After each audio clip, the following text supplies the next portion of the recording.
Brooks Running reminds us that we're all powered by something. Whether it's the me-time energy of a run after a day at the office, the electrifying energy of your first marathon, or the infectious energy of a group run with your friends. No matter what energy powers you, Brooks has gear specifically designed to unleash it. So lace up and let it out. Let's run there. Visit brooksrunning.com today to learn more. Something I always see in the comments section under local news is, this wouldn't have happened when the mob ran Vegas. But was Vegas actually better under the mob?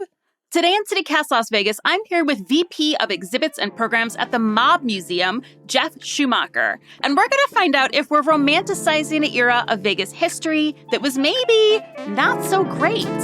It's Wednesday, July 16th. I'm Sarah Lohman, and here's what Las Vegas is talking about.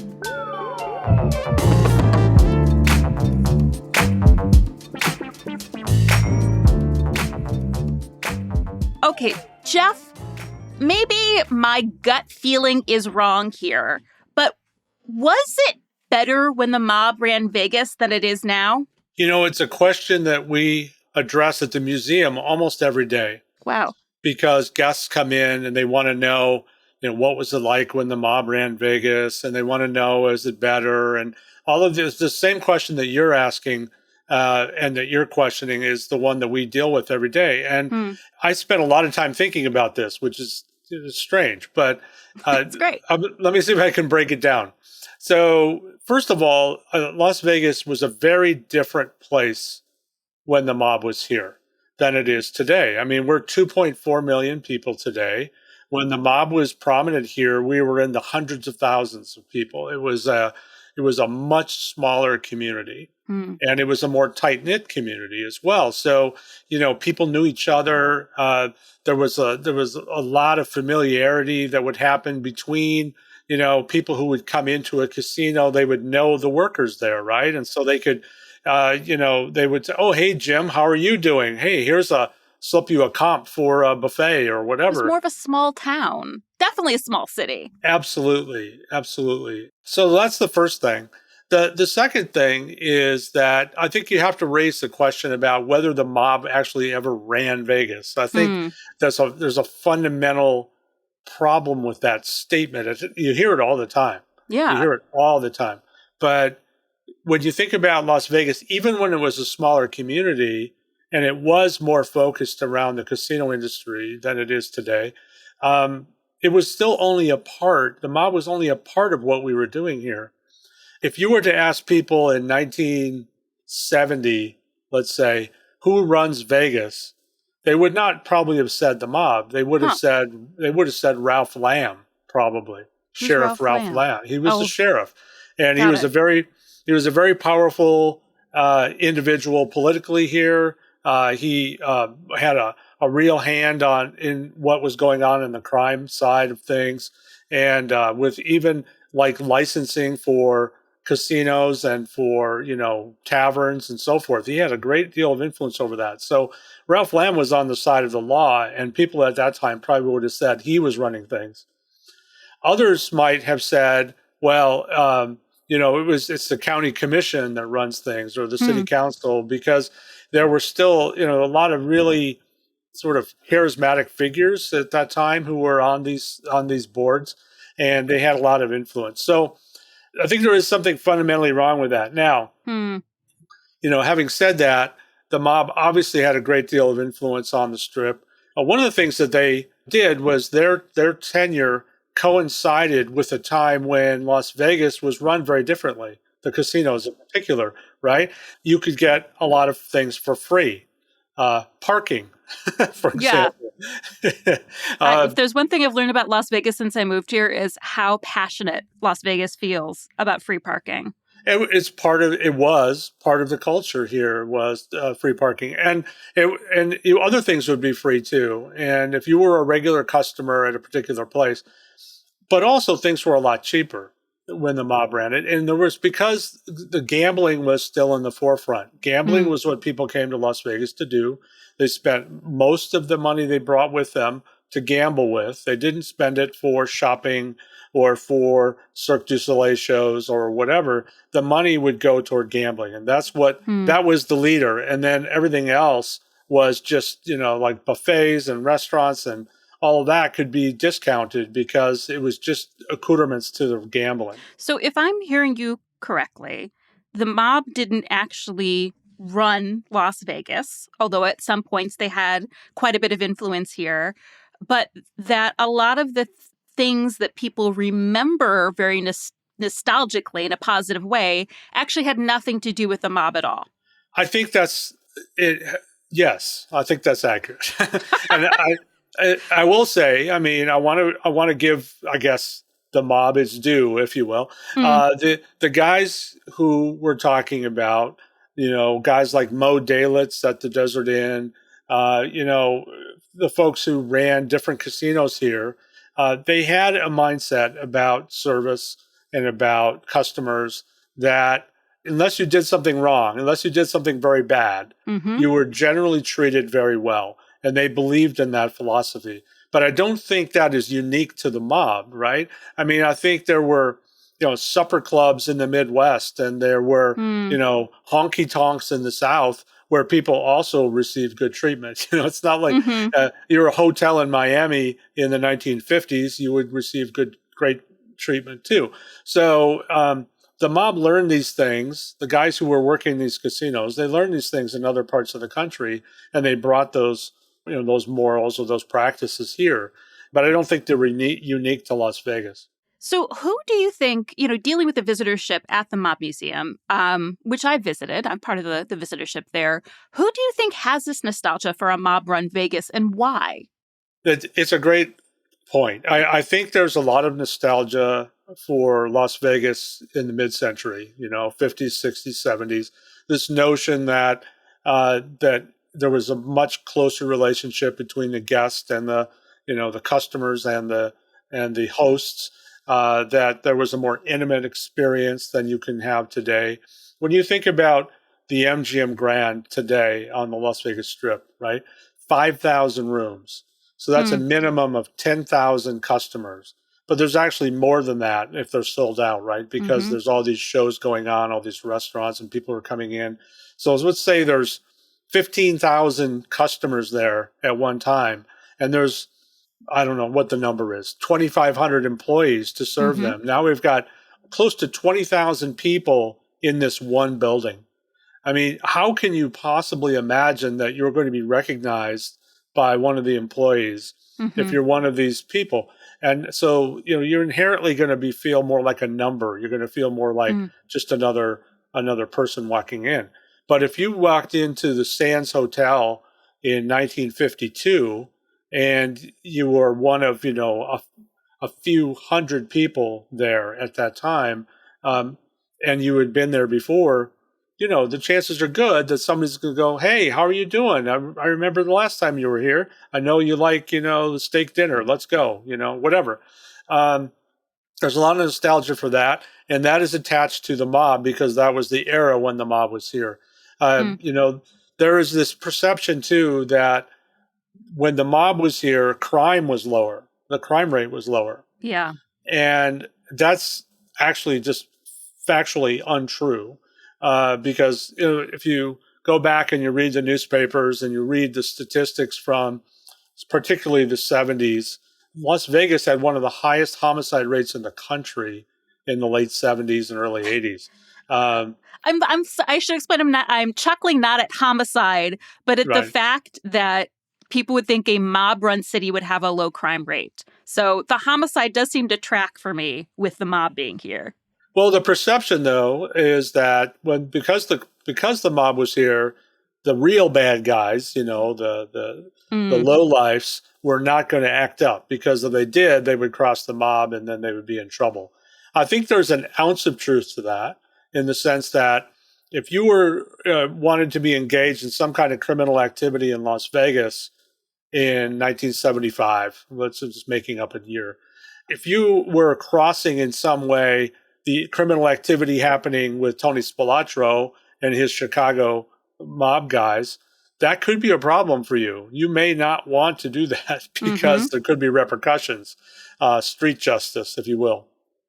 But for the most part, these things were not intersecting.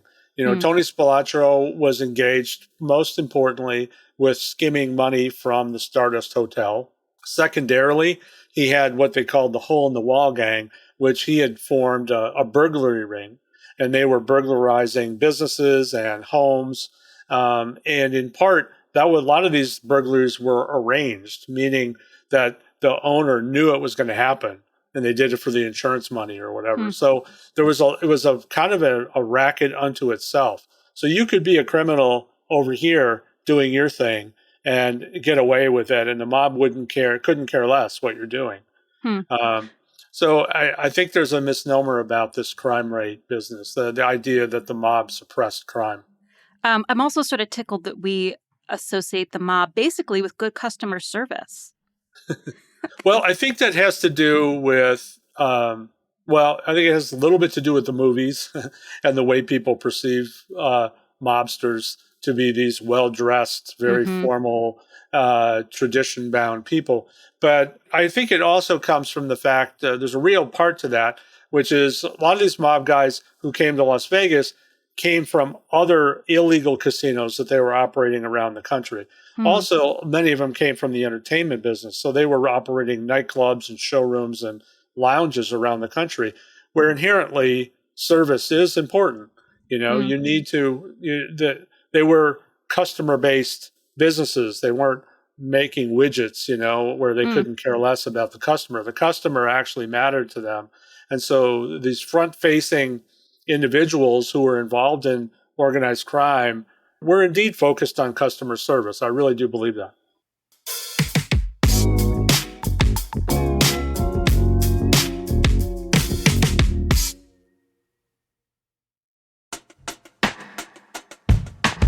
You know how sometimes you just want to try something new, something local, special, maybe even a little inspiring? Well, that's Crushpad Wine Bar. Crushpad, it's a locally owned, award-winning wine bar created by a husband and wife team, both certified wine pros who believe wine should be fun, welcoming, and never pretentious. And on Saturday, July 26th, they're hosting their biggest event yet, the Grand Wine Tasting. It's going to be a beautiful evening of more than 25 wines poured by local wine experts. You get a grazing table, charcuterie, a take-home artisan goblet, live music, and it's all for a great cause, supporting the Nevada Ballet Theater. Tickets are $150, or you could go VIP for rare wines and early access at 6 p.m. Space is limited, so grab your tickets now at crushpadwinebar.com. That's crushpadwinebar.com. And hey, there's going to be a lot of wine involved, so be safe and consider taking a rideshare. Again, that's crushpadwinebar.com. Go check it out.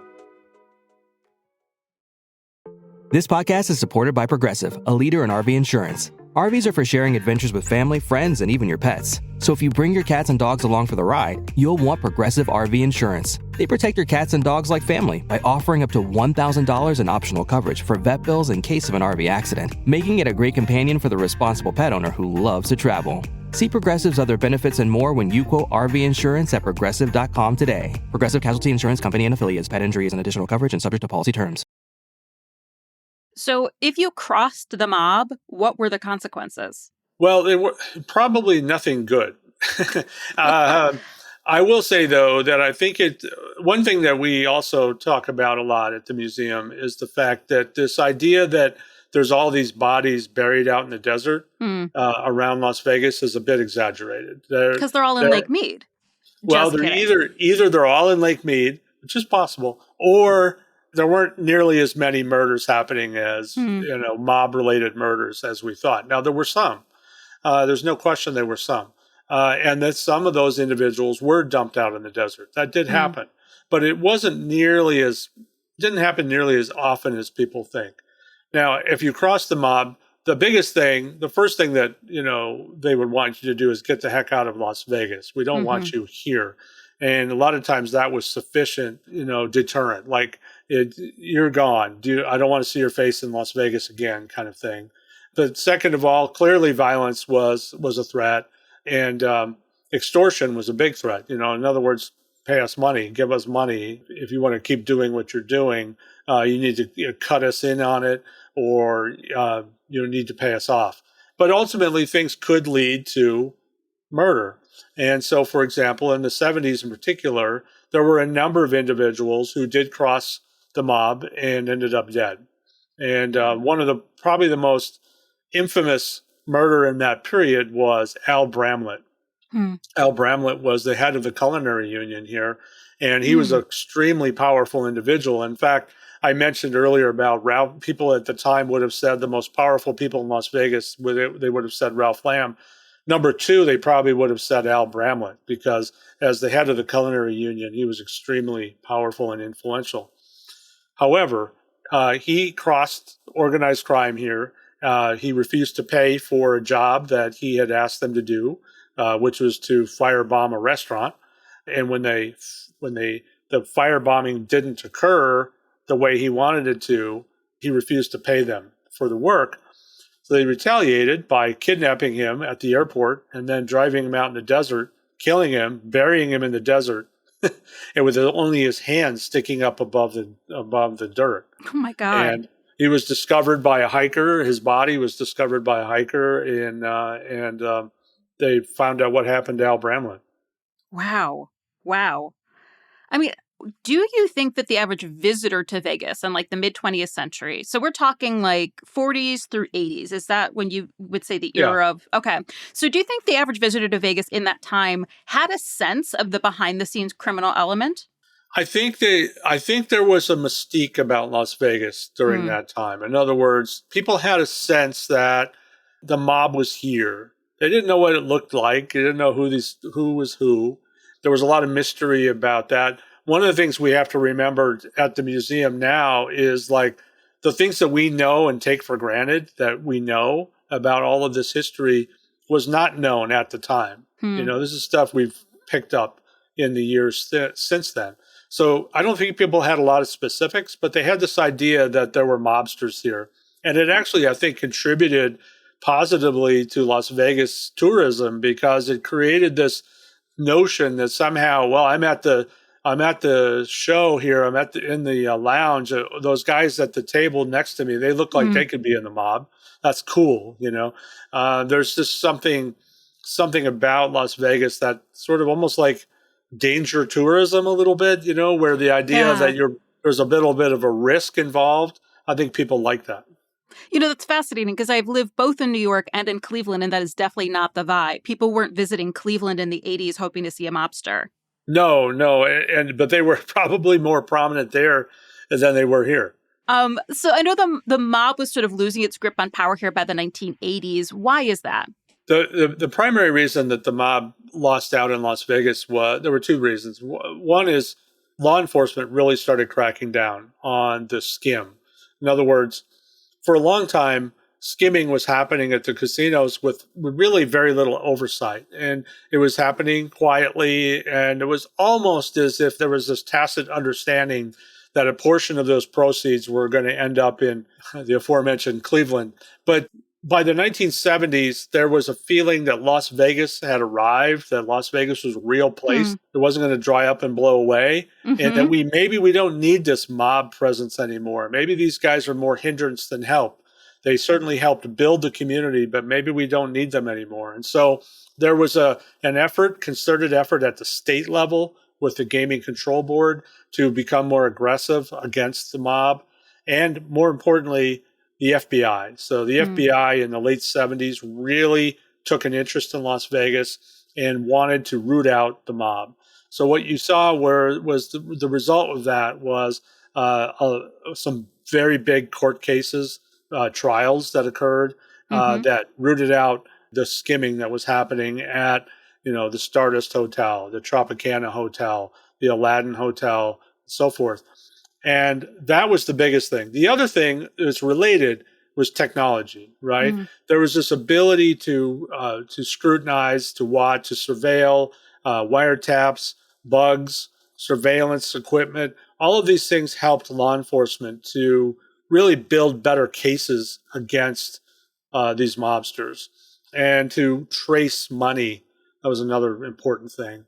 and to be able to show, that the accounting was crooked. So are there still elements of organized crime here in Vegas? I would say in the casino industry, no. The corporations they rule the roost here. There's no question about that.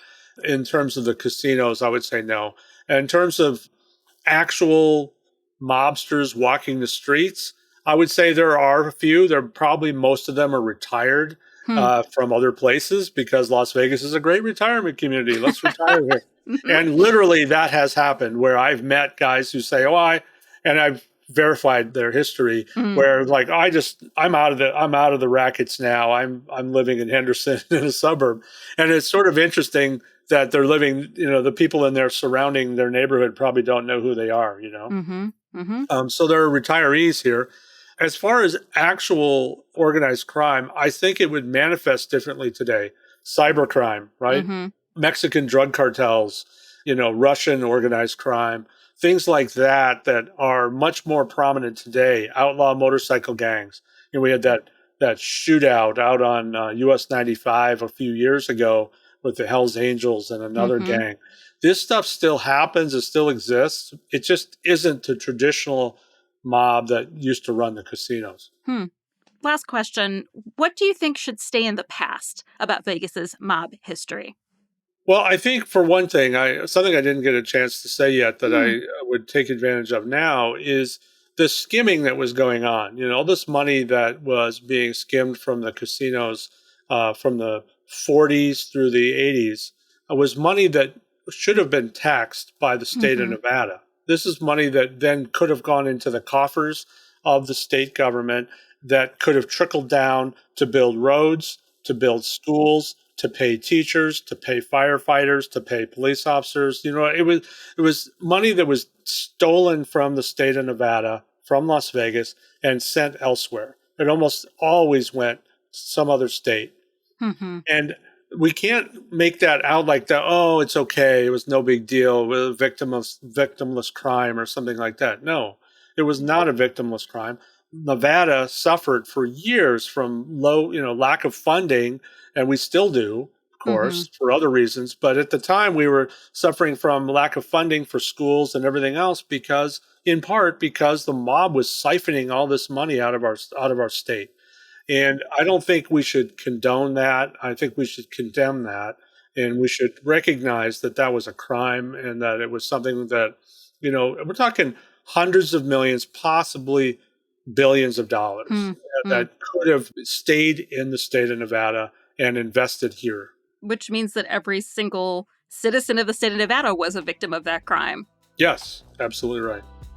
Jeff, thank you so much. This was absolutely fascinating. We always love having you on. Thank you very much for having me.